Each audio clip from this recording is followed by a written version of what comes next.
आप सभी को जय मसीह की। यूहन्ना रचित सुसमाचार के अध्ययन की श्रृंखला में ये हमारा 12वां पाठ है प्रियो। यदि आप इस श्रृंखला का अनुसरण कर रहे हैं तो आपको पिछले अध्याय में याद होगा कि मैंने इस सुसमाचार में एक चक्र का जिक्र किया था, एक बड़ा चक्र और एक छोटा चक्र।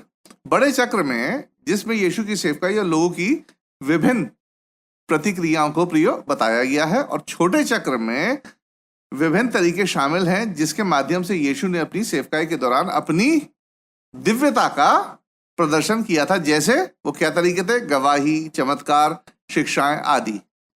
प्रियो, इस 5वें अध्याय में हम इन चक्रों को फिर से एक बार घूमता हुआ देखेंगे। आइए अब हम डायरेक्ट टेक्स्ट में चलते हैं और यूहन्ना रचित सुसमाचार के 5वें अध्याय की हम 4 आयतों को पढ़ लेते हैं, जहां इस प्रकार से लिखा है। इन बातों के पश्चात यहूदियों का एक पर्व हुआ और यीशु यरूशलेम को गया। यरूशलेम में भीड़ फाटक के पास एक कुंड है जो इब्रानी भाषा में बेतसदा कहलाता है। उनके 5 उसारे हैं। इनमें बहुत से बीमार, अंधे, लंगड़े और सूखे अंग वाले पानी के हिलने की आशा में पड़े रहते थे, क्योंकि नियुक्त समय पर परमेश्वर के स्वर्गदूत कुंड में उतरकर पानी को हिलाया करते थे। पानी हिलते ही जो कोई पहले उतरता वह चंगा हो जाता था, चाहे उसकी कोई भी बीमारी क्यों ना हो। गलील क्षेत्र में चमत्कार के बाद यीशु एक बार फिर से यरूशलेम को वापस लौटते हैं, और अब उन विरोधियों के साथ यीशु की पहली मुलाकात होती है जिन्होंने अंत में यीशु को मार डाला था। ये कौन विरोधी थे? यहूदी लोग। यरूशलेम दीवारों से और प्रवेश द्वारों से घिरा हुआ था, जिन्हें प्रियो फाटक कहा जाता था। इन फाटकों में से एक के पास बरामदे से घिरा हुआ एक कुंड था, जहां बीमार और शारीरिक लाचार लोग इकट्ठे हुआ करते थे। हम 5 से 9 आयतों को पढ़ लेंगे, जहां इस प्रकार लिखा है। वहां एक मनुष्य था जो 38 वर्ष से बीमारी में पड़ा था। यीशु ने उसे पड़ा हुआ देखकर और ये जानकर कि वह बहुत दिन से इस दशा में पड़ा है, उससे पूछा, क्या तू चंगा होना चाहता है? उस बीमार ने उसको उत्तर दिया, हे प्रभु, मेरे पास कोई मनुष्य नहीं कि जब पानी हिलाया जाए तो मुझे कुंड में उतारे, परंतु मेरे पहुंचते पहुंचते दूसरा मुझसे पहले उतर जाता है। यीशु ने उससे कहा, अब उठ, अपनी खाट उठा और चल फिर। वह मनुष्य तुरंत चंगा हो गया और अपनी खाट उठाकर चलने फिरने लगा। प्रियो, यहाँ ध्यान दें, इस व्यक्ति को यीशु पर कोई विश्वास नहीं था। कितने लोग जो चंगाई के लिए जाते हैं पास्टरों के पास और उनको चंगाई नहीं मिलती है तो वो कहते हैं कि तुम्हारे विश्वास में कमी है। यहाँ इस चीज का ध्यान रखें कि इस व्यक्ति को यीशु पर कोई विश्वास नहीं था। देखा जाए तो ये चमत्कार दया के रूप में किया गया था, या फिर कह सकते हैं कि जो लोग वहां उपस्थित थे उनके लिए एक संकेत के रूप में ये यीशु की सामर्थ का क्या था? प्रदर्शन था। इस चमत्कार का उद्देश्य चंगाई के बारे में उतना नहीं था जितना लोगों की प्रतिक्रिया के बारे में था, कि कितने लोग यीशु पर विश्वास करते हैं और कितने लोग यीशु पर अविश्वास करते हैं। आगे यूहन्ना इस संघर्ष का वर्णन करता है जो इस चमत्कार से प्रियो उत्पन्न हुआ था। हम 10वीं आयत को पढ़ेंगे, जहां इस प्रकार से लिखा है। वह सब्त का दिन था, इसलिए यहूदी उससे जो चंगा हुआ था कहने लगे, आज तो सब्त का दिन है, तुझे खाट उठाना उचित नहीं। जिस दिन यीशु ने यह चमत्कार किया था वह सब्त का दिन था। सब्त के दिन का जिक्र उत्पत्ति उसके दूसरे अध्याय की पहली 3 आयतों में सबसे पहले बाइबल में किया गया है, और शब्द का अर्थ होता है आराम करना या फिर कार्य से रुकना। यह हफ्ते का 7वां दिन होता है, यानी शनिवार। उत्पत्ति में परमेश्वर अपनी सृष्टि की रचना के चक्र को बंद कर देते हैं और आराम या कार्य से रुकना या कार्य की समाप्ति का दिव्य उदाहरण प्रदान करते हैं।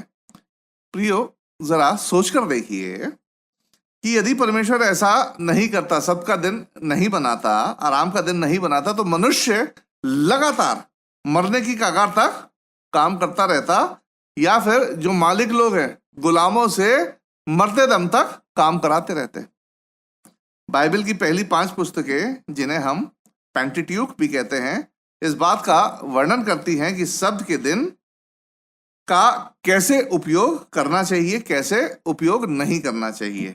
इसका विवरण निर्गमन की पुस्तक में प्रियो देखा जा सकता है। परमेश्वर की दया और उसकी महानता की प्रशंसा करने के लिए कई त्योहार मनाए गए और सब्त के दिन उनका समापन हुआ।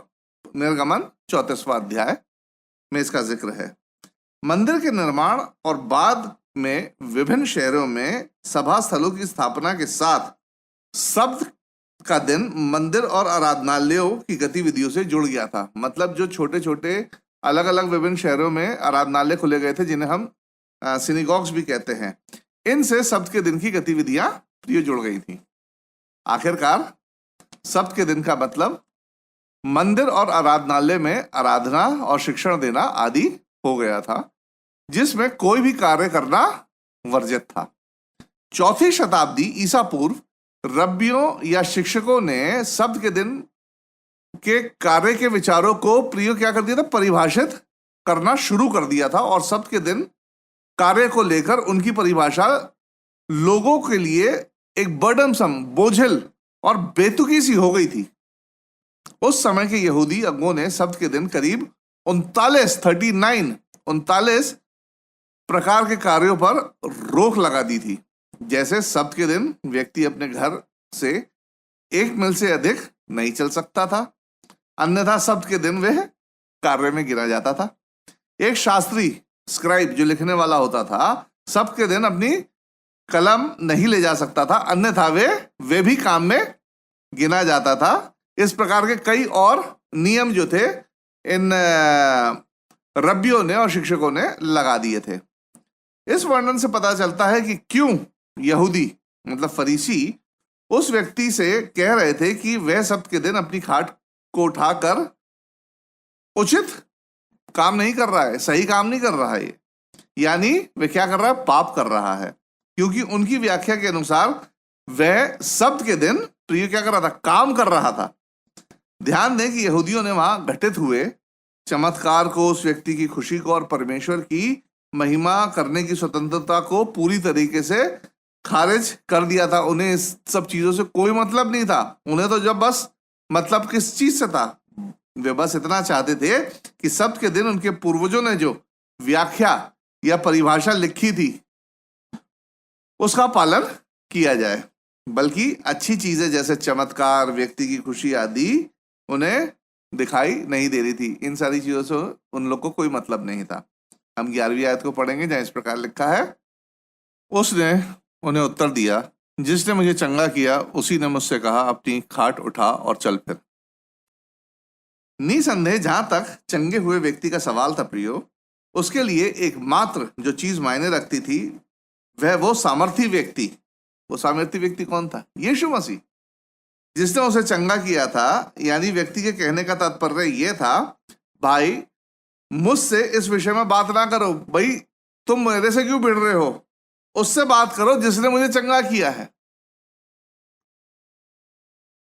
12वीं और 13वीं आयत को भी पढ़ेंगे। उन्होंने उससे पूछा, वह कौन मनुष्य है जिसने तुझसे कहा, खाट उठा और चल फिर? परंतु जो चंगा हो गया था वह नहीं जानता था कि वह कौन है, क्योंकि उस जगह में भीड़ होने के कारण यीशु वहां से हट गया था।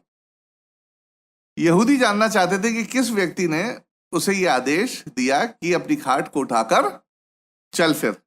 अपने अंधेपन में वे यानी यहूदी केवल एक ही चीज देख पा रहे थे कि चंगा हुआ व्यक्ति सब्त के दिन नियम का विरोध कर रहा है।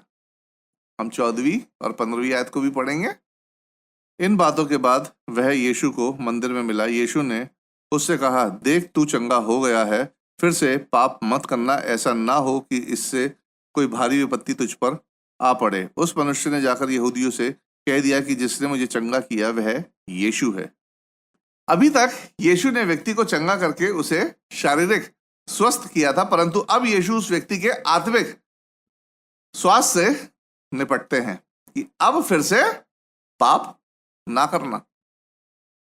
इसका तात्पर्य यह था कि उस व्यक्ति के पापों को क्षमा किया गया है। साथ ही यीशु उसे पाप से दूर रहने की चेतावनी देते हैं कि अतीत में उसने जो पाप किए थे उसके कारण उसने क्या भोगा था, और भविष्य में पाप के कारण वे और क्या क्या भोग सकता है, जैसे नरक की आग। तो प्रियो, उपचार, गवाही और शिक्षा विश्वास के साथ साथ क्या लेके आती है? नया जीवन भी लेके आती है जो बीमार व्यक्ति को प्राप्त हो गया था। यह व्यक्ति जो बीमार और पाप से बोझल था, अब दोनों चीजों से यह मुक्त हो चुका था और अपनी गवाही दूसरों के साथ साझा करके एक फलदायी सुसमाचार को गुणा करने वाला, मल्टीप्लाई करने वाला व्यक्ति बन गया था।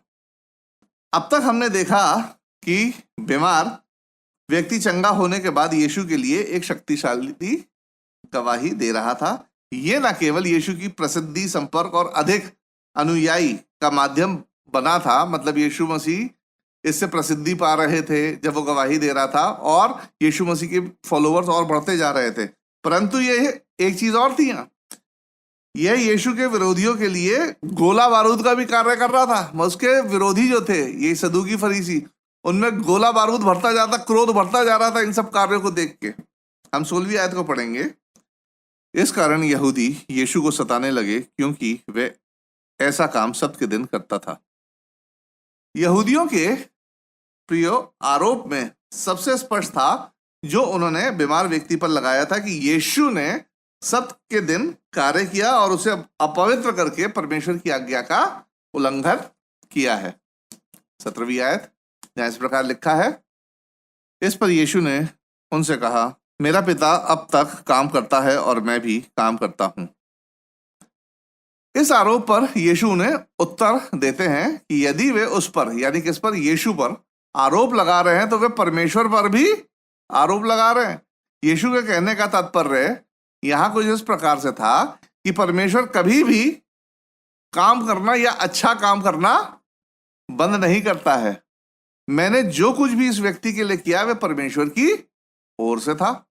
यदि मैंने, यानी यीशु बोल रहे हैं, जो किया है उससे परमेश्वर के नियम टूटते हैं तो तुम, यानी यहूदी, परमेश्वर पर उसके स्वयं के बनाए हुए नियमों को तोड़ने का आरोप लगाते हो। यानी अब तुम डायरेक्ट परमेश्वर ही पे आरोप लगा रहे हो, क्योंकि वास्तव में तो परमेश्वर ही ने बीमार व्यक्ति को चंगा किया था। 18वीं आयत जहां इस प्रकार लिखा है, इस कारण यहूदी और भी अधिक उसे मार डालने का प्रयत्न करने लगे क्योंकि वह न केवल सब्त के दिन की विधि को तोड़ता परंतु परमेश्वर को अपना पिता कहकर अपने आप को परमेश्वर के तुल्य भी ठहराता था।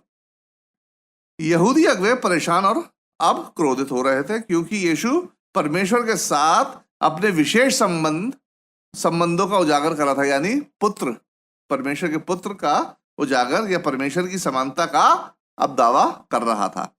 अपनी कुंठा में, यानी फ्रस्ट्रेशन और गुस्से में, वे यानी यहूदी यीशु पर हमला करना अब प्रारंभ करते हैं, जिस पर यीशु उन्हें विभिन्न तरीकों से अपनी आत्मा खोने के खतरे के बारे में चेतावनी देकर जवाब देते हैं।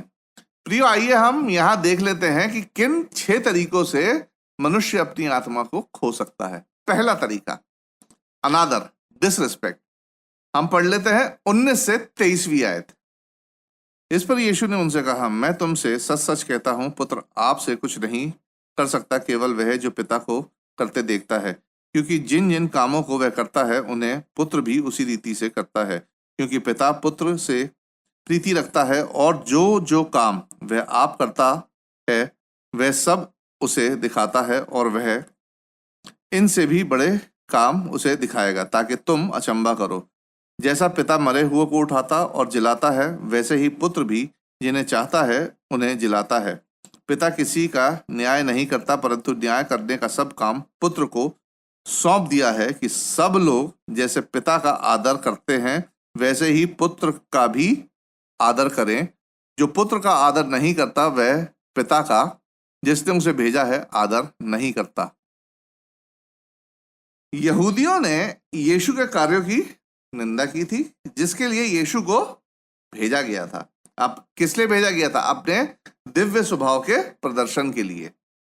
मसीहा बनके यीशु मसीह आए थे। यहूदियों ने यीशु पर जो पाप रहित था, जिसने कोई पाप नहीं किया था, उस पर, यीशु मसीह पर पाप करने का आरोप लगाया था और इसी आरोप के चलते यीशु को, हम सब जानते हैं, यीशु को सूली पर भी चढ़ा दिया था। जबकि यीशु संसार को पापों से शुद्ध करने के लिए आया था, ना कि पापों को बढ़ावा देने के लिए। यीशु उनसे कहते हैं कि जो लोग कहते हैं कि वे उसका सम्मान करते हैं और उस पर पाप करने का आरोप लगाते हैं, वे वास्तव में उसका यानी यीशु का सम्मान नहीं करते हैं। वे वास्तव में यीशु का अनादर करने के दोषी हैं। प्रियो, सम्मान शब्द का अर्थ है मूल्यवान समझना। आज यदि हम भी यीशु को मूल्यवान नहीं समझते हैं, यानी उसका उचित सम्मान नहीं करते हैं, यीशु मसीह का उचित सम्मान नहीं करते हैं, तो हम भी अपनी आत्मा को खो सकते हैं। हमें भी अपनी आत्मा का खोने का खतरा है। प्रियो, यीशु के व्यक्तित्व को मूल्यवान समझकर उसे महत्व दें, उसकी आराधना करें, उसके वचनों को मूल्यवान समझकर यीशु मसीह को महत्व दें, उसका अध्ययन करें और उसका पालन करें। यीशु के वचनों का अध्ययन करें और यीशु के वचनों का पालन करें। क्रूस पर यीशु के कार्य को मूल्यवान समझें और उसे महत्व दें, यानी सुसमाचार का प्रचार करें। बहुत से लोग अपनी आत्मा इसलिए खोएंगे क्योंकि उन्होंने यीशु को मूल्यवान ना समझकर उसका सम्मान नहीं किया। प्रिय, दूसरी बात जिससे हम अपनी आत्मा खो सकते हैं वह है लोग आज भी प्रियो न्याय के लिए तैयार नहीं है, अनप्रिपेयर्ड फॉर द जजमेंट। आइए हम 24 से 30वीं आयत को भी पढ़ लेते हैं, जहां इस प्रकार लिखता है, मैं तुमसे सच सच कहता हूं, जो मेरा वचन सुनकर मेरे भेजने वाले पर विश्वास करता है, अनंत जीवन उसका है और उस पर दंड की आज्ञा नहीं होती, परंतु वह मृत्यु से पार होकर जीवन में प्रवेश कर चुका है। मैं तुमसे सच सच कहता हूं, वह समय आता है और अब है जिसमें मृतक परमेश्वर के पुत्र का शब्द सुनेंगे और जो सुनेंगे वे जिएंगे, क्योंकि जिस रीति से पिता अपने आप में जीवन रखता है, उसी रीति से उसने पुत्र को भी यह अधिकार दिया है कि अपने आप में जीवन रखे, वरन उसे न्याय करने का भी अधिकार दिया है, इसलिए कि वह मनुष्य का पुत्र है। इससे अचंभा मत करो, क्योंकि वह समय आता है कि जितने कब्रों में हैं वह उसका शब्द सुनकर निकल आएंगे। जिन्होंने भलाई की है वे जीवन के पुनरुत्थान के लिए जी उठेंगे और जिन्होंने बुराई की है वे दंड के पुनरुत्थान के लिए जी उठेंगे। मैं अपने आप से कुछ नहीं कर सकता, जैसा सुनता हूं वैसा न्याय करता हूं और मेरा न्याय सच्चा है, क्योंकि मैं अपनी इच्छा नहीं परंतु अपने भेजने वाले की इच्छा चाहता हूं। यहां यीशु उस न्याय के बारे में बता रहे हैं जो यहूदी लोग उसके विरुद्ध लगा रहे थे। न्याय की बात करते हुए वे कहते हैं कि जो कोई भी मेरी बात सुनेगा और उन्हें मानेगा, यानी यीशु की बात सुनेगा और उन्हें मानेगा, न्याय के दिन दंड की आज्ञा उस पर नहीं होगी बल्कि उसे बचाया जाएगा। तो तुम, यानी यहूदियों की बात कर रहा हूं, तो तुम यहूदी कौन होते हो मुझ पर दोष लगाने वाले? ये यीशु मसीह बोल रहे हैं। यीशु उनसे कहते हैं कि वे उस दिन को देखेंगे जब वह, मतलब यीशु मसीह जी उठेगा और परमेश्वर उसके मतलब यीशु द्वारा सभी का न्याय करेगा, जिसमें यहूदी भी शामिल रहेंगे। सरल शब्दों में कहें तो यहूदी स्वयं ही न्याय के दिन के न्यायाधीश यीशु पर आरोप लगा रहे थे। न्याय के दिन न्यायाधीश प्रियो यीशु मसीह रहेगा और यहूदी यीशु मसीह पर ही आरोप लगा रहे थे, न्यायाधीश पर ही आरोप लगा रहे थे। हम अपनी आत्मा को खो सकते हैं प्रियो यदि हम ये महसूस करने में असफल हो जाते हैं कि यीशु न केवल हमारा उद्धार करता है परंतु हमारा न्यायाधीश भी होगा, और बिना ये सोचे समझे पाप में लिप्त हो जाते हैं। तीसरी बात जिससे हम अपनी आत्मा को खो सकते हैं वो है ढिठाई, स्टबर्ननेस। आइए हम 31 से 38 आयतों को पढ़ लेते हैं, जहां इस प्रकार लिखा है, यदि मैं आप ही अपनी गवाही दूं तो मेरी गवाही सच्ची नहीं, एक और है जो मेरी गवाही देता है और मैं जानता हूं कि मेरी जो गवाही वह देता है वह सच्ची है। तुमने यूहन्ना से पूछवाया और उसने सच्चाई की गवाही दी, परंतु मैं अपने विश्वास में मनुष्य की गवाही नहीं चाहता, तो भी मैं ये बातें इसलिए कहता हूं कि तुम्हें उद्धार मिले। वह तो जलता और चमकता हुआ दीपक था और तुम्हें कुछ देर तक उसकी ज्योति में मगन होना अच्छा लगा, परंतु मेरे पास जो गवाही है वह यूहन्ना की गवाही से बड़ी है, क्योंकि जो काम पिता ने मुझे पूरा करने को सौंपा है, अर्थात यही काम जो मैं करता हूं वे मेरे गवाह हैं कि पिता ने मुझे भेजा है, और पिता जिसने मुझे भेजा है उसी ने मेरी गवाही दी है। तुमने ना कभी उसका शब्द सुना और ना उसका रूप देखा है, और उसके वचन को मन में स्थिर नहीं रखते, क्योंकि जिसे उसने भेजा तुम उसका विश्वास नहीं करते। यीशु यहूदियों की ढिठाई और कठोरता की समीक्षा करते हैं। यीशु कहते हैं कि तुम उन लोगों पर विश्वास करते हो जो अपने बारे में शेखी बगाड़ते हैं, यानी संसारिक अगुओं के बारे में तुम बड़ाई करते हो। जब यूहन्ना बपतिस्मा देने वाले ने कहा कि समय निकट है, तब तुमने तो यूहन्ना पर विश्वास किया, परंतु तुम मुझ पर विश्वास करने से इनकार करते हो, जिसका संदेश यूहन्ना से भी बड़ा है और जिसके चमत्कार निरुत्तर हैं। यीशु कहते हैं कि तुम परमेश्वर का सच्चा संदेश सुनने से कतराते और इनकार करते हो, क्योंकि तुम्हें सच्चा संदेश सुनना पसंद नहीं आता है, और तुम सच्चे संदेश को अपने मनों में ग्रहण ही नहीं करते हो। इसका तात्पर्य यह है प्रियो कि अपनी ढिठाई के कारण तुम लोगों ने ना तो मुझ पर यानी यीशु पर विश्वास किया, जो इस बात को प्रकट करता है कि तुम यानी यहूदी लोगों ने कभी भी परमेश्वर पर भी विश्वास नहीं किया। मतलब यीशु पर विश्वास नहीं किया तो मतलब परमेश्वर पर भी विश्वास नहीं किया।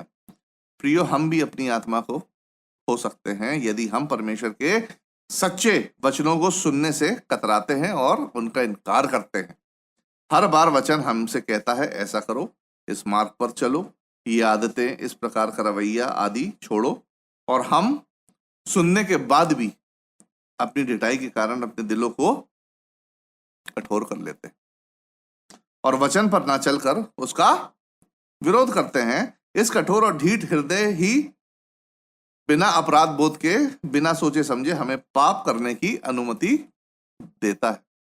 यही ढिठाई हमें पाप करने की अनुमति देता है। प्रियो, जब हम इस बिंदु पर पहुंच जाते हैं तो हमारी आत्मा के खोने का खतरा बहुत अधिक बढ़ जाता है, क्योंकि उन यहूदियों की तरह हम भी ढिठाई और अपने हृदय को क्या कर लेते हैं, कठोर कर लेते हैं। चौथी बात जिसके कारण हम अपनी आत्मा खो सकते हैं प्रियो, वो है अज्ञानता, इग्नोरेंस। आइए हम पढ़ लेते हैं 39 और 40 वर्सेस को, जहां इस प्रकार से लिखा है, तुम पवित्र शास्त्र में ढूंढते हो क्योंकि समझते हो कि उसमें अनंत जीवन तुम्हें मिलता है, और यह वही है जो मेरी गवाही देता है, फिर भी तुम जीवन पाने के लिए मेरे पास आना नहीं चाहते। यीशु उन यहूदियों को एक प्रकार से झिड़कते हैं, रिब्यूक करते हैं कि ये ऐसे लोग हैं जिन्हें पवित्र शास्त्र को जानने का विशेष अधिकार प्राप्त है। यहूदी पवित्र शास्त्र के तथाकथित विशेषज्ञ थे प्रियो, परंतु वे पवित्र शास्त्र में बताए गए बिंदुओं को समझने से चूक गए थे। उन्हें सिखाया गया था कि पवित्र शास्त्र व्यक्ति को अनंत जीवन की ओर ले जाता है, परंतु पवित्र शास्त्र व्यक्ति को मसीहा यानी यीशु मसीह की ओर भी ले जाता है, जो उन्हें अनंत जीवन देता है। इससे वो चूक गए थे। देखा जाए तो यहूदी इस संबंध को बनाने में असफल हो गए थे, और इस संबंध को बनाने से चूकना उनको अपनी अज्ञानता को प्रकट करना था। अपनी अज्ञानता को प्रकट करना है प्रियो। कई बार हम भी इस संबंध को जोड़ने से प्रियो चूक जाते हैं। अक्सर हम बाइबल अध्ययन, आराधना और धार्मिक गतिविधियों में इतना व्यस्त हो जाते हैं कि हम भूल जाते हैं कि इन सब का उद्देश्य क्या है। आत्मिक ज्ञान में वृद्धि करना है और मसीहा की समानता में नर्म बनते जाना है। परंतु थोड़ा सा ही ज्ञान पाकर हम आत्मिक घमंड से चूर हो जाते हैं। जब हम केवल धर्म और धार्मिक आडंबरों को अपना लक्ष्य, अपना टारगेट, अपना लक्ष्य बना लेते हैं और संसारिक लोगों की तरह व्यवहार करते हैं और केवल दिखावे के लिए, केवल अपने संसारिक कर्तव्यों का पालन करने के लिए कलीसिया की नीति निर्धारित करते हैं, तो हम भी अपने आत्मिक बिंदु से चूक कर अपनी अज्ञानता को क्या करते हैं प्रियो, प्रकट करते हैं। बहुत से लोग जो बाइबल के बारे में बहुत कुछ जानते हैं, वे भी अपनी आत्मा को खो सकते हैं। जो बहुत कुछ जानते हैं वे भी अपनी आत्मा को खो सकते हैं, क्योंकि वह आत्मिकता में पीछे हटकर, स्पिरिचुअलिटी से पीछे हटकर बाइबल के मुख्य पात्र यीशु मसीह के बारे में आज भी अज्ञानी है। They don't have a personal relation with Jesus Christ. पांचवी चीज है घमंड, प्राइड। हम 41 से 44 आयतों को पढ़ेंगे। मैं मनुष्य से आदर नहीं चाहता, परंतु मैं तुम्हें जानता हूं कि तुम में परमेश्वर का प्रेम नहीं। मैं अपने पिता के नाम से आया हूं और तुम मुझे ग्रहण नहीं करते। यदि अन्य कोई अपने ही नाम से आए तो उसे ग्रहण कर लोगे। तुम जो एक दूसरे से आदर चाहते हो और वह आदर जो एकमात्र परमेश्वर की ओर से है नहीं चाहते, किस प्रकार विश्वास कर सकते हो? इन आयतों में जो बात यीशु ने यहूदियों से कही थी, उन बातों से यहूदियों को प्रियो काफी दिक्कत हुई होगी। कैसे? यीशु उनसे कहता है कि तुम राजाओं का, अधिकारियों का, सैनिकों का, यहां तक कि अपने शिक्षकों का भी आदर करने को तैयार रहते हो, परंतु मेरा आदर करने से तुम इनकार करते हो, क्योंकि मैं तुम्हारा आदर नहीं करता परंतु तुम्हारे पापों को प्रकट करता हूं। प्रियो, यहूदियों ने यीशु का आदर इसलिए नहीं किया क्योंकि वे उससे, उसकी बातों से, उसके संदेश से क्रोधित थे, उसका विरोध करते थे। वे यीशु से क्रोधित थे क्योंकि यीशु उनकी ना ही उनके कामों की प्रशंसा करता था और ना ही उन्हें स्वीकार करता था। देखा जाए तो सही बात को स्वीकार करने के लिए, जो सही बात थी उसे स्वीकार करने के लिए यहूदियों का घमंड उनके सामने आ रहा था और घमंड के कारण वे परमेश्वर की सच्ची बातों को भी क्या कर रहे थे? अस्वीकार कर रहे थे। प्रियो, बहुत से लोग अपनी आत्मा को इसलिए भी खो देंगे क्योंकि वे परमेश्वर से मिलने वाले सच्चे ज्ञान के बजाय दुनियावी लोगों की समृद्धि का सुसमाचार सुनाने वालों की, यानी जो प्रॉस्पेरिटी गॉस्पेल सुनाते हैं उनकी, प्रचारकों की, परिवार की, दोस्तों आदि की स्वीकृति पर ज्यादा ध्यान देते हैं और उन्हें चाहते हैं, ना कि बाइबल के सच्चे ज्ञान पर। जो प्रॉस्पेरिटी गॉस्पेल वाले जो प्रचारक होते हैं उनकी बातों पर, परिवार की बातों पर, जो अन्य प्रचारक होते हैं उनकी बातों पर वो ज्यादा विश्वास करते हैं। बाइबल के सच्चे ज्ञान को वे इनकार करते हैं। छठवीं बात जिससे हम अपनी आत्मा को खो सकते हैं वो है अविश्वास, डिसबिलीव। आइए हम 45 से 47वीं आयतों को भी यहाँ पढ़ लेते हैं, जहां प्रियो इस प्रकार से लिखता है। ये ना समझो कि मैं पिता के सामने तुम पर दोष लगाऊंगा। तुम पर दोष लगाने वाला तो मूसा है जिस पर तुमने भरोसा रखा, क्योंकि यदि तुम मूसा का विश्वास करते तो मेरा भी विश्वास करते, इसलिए कि उसने मेरे विषय में लिखा है। परंतु यदि तुम उसकी लिखी हुई बात पर विश्वास नहीं करते तो मेरी बातों पर कैसे विश्वास करोगे? यीशु यहूदियों को कहते हैं कि उन्हें उस पर, यानी यीशु पर आरोप लगाने की जरूरत नहीं है, उसे तो केवल न्याय करना होगा। यहूदियों को यीशु पर आरोप लगाने की कोई आवश्यकता नहीं थी प्रियो, क्योंकि उनकी अपनी ही बातें, किसकी? यहूदियों की अपनी ही बातें उन पर आरोप लगाएंगी। यहूदी कहते हैं कि वे मूसा के द्वारा दिए गए परमेश्वर के वचनों पर विश्वास करते हैं, यानी मूसा ने जो वचन दिए उस पर तो वो विश्वास करते हैं, परंतु मूसा द्वारा दिए गए परमेश्वर के वचन यह भी बताते हैं प्रियो कि उन्हें मसीह यीशु पर विश्वास करना चाहिए। मसीह पर अविश्वास करके वे यह प्रदर्शित कर रहे थे कि वे वास्तव में शुरू से ही वचन या मूसा पर विश्वास नहीं करते। वास्तव में वे, यानी यहूदी, दोषी ठहराए जाएंगे क्योंकि उनका चाल चलन परमेश्वर के वचन के प्रति उनके अविश्वास को प्रदर्शित करता है, यीशु का इनकार करके।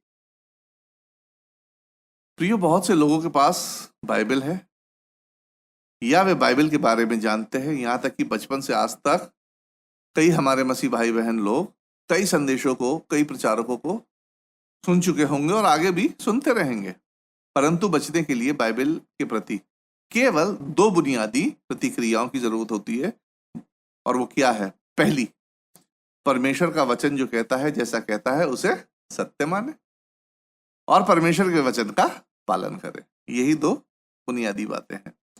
यीशु ने कहा जो विश्वास करे और बपतिस्मा ले उसी का उद्धार होगा, परंतु जो विश्वास नहीं करेगा वह दोषी ठहराया जाएगा। मरकुस 16:16।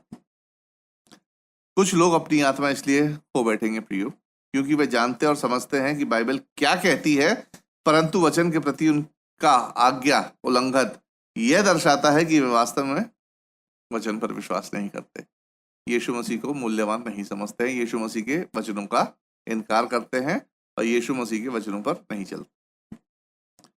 आइए हम इस पूरे पाठ के सारांश को देख लें।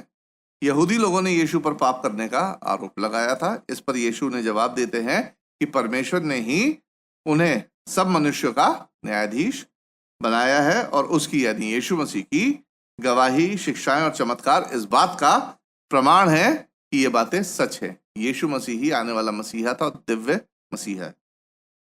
यीशु कुछ कारणों से न्यायाधीश के रूप में उन्हें दोषी ठहराते हैं। पहला, पुत्र का सम्मान करने से इनकार करके परमेश्वर का अनादर करना, अंतिम समय में अपने स्वयं के न्याय के लिए तैयार ना रहना, परमेश्वर के वचन के प्रति समर्पित होने से ढिठाई करना, परमेश्वर की सच्ची इच्छा या उद्देश्य के प्रति अज्ञानता में रहना, इग्नोरेंस में रहना, इस संसार के प्रति घमंड भरा प्रेम रखना और वचन के प्रति और मसीह में वचन का देधारी होने पर अविश्वास करना। प्रियो, यीशु मसीह की यह फटकार हमें हमारी कई चीजों के बारे में विचार करने का कारण दे सकती है, परंतु ये यहूदी यीशु की बातों से और अधिक क्रोधित हो जाते हैं और उसे खत्म करने पर अब और ज्यादा आमादा हो जाते हैं। तो प्रियो, हमारा ये पाठ यहीं समाप्त होता है। कृपया अगले पाठ के लिए अच्छी तरह समझने के लिए कृपया यूहन्ना रचित सुसमाचार उसका 6वां अध्याय और उसकी 1 से 40वीं आयतों को पढ़े ताकि समझने में आसानी हो। अगले पाठ के साथ आपके सामने मैं फिर हाजिर होऊंगा। तब तक मुझे राजीव लैम्बर्ट की तरफ से आप सभी लोगों को जय मसीह की।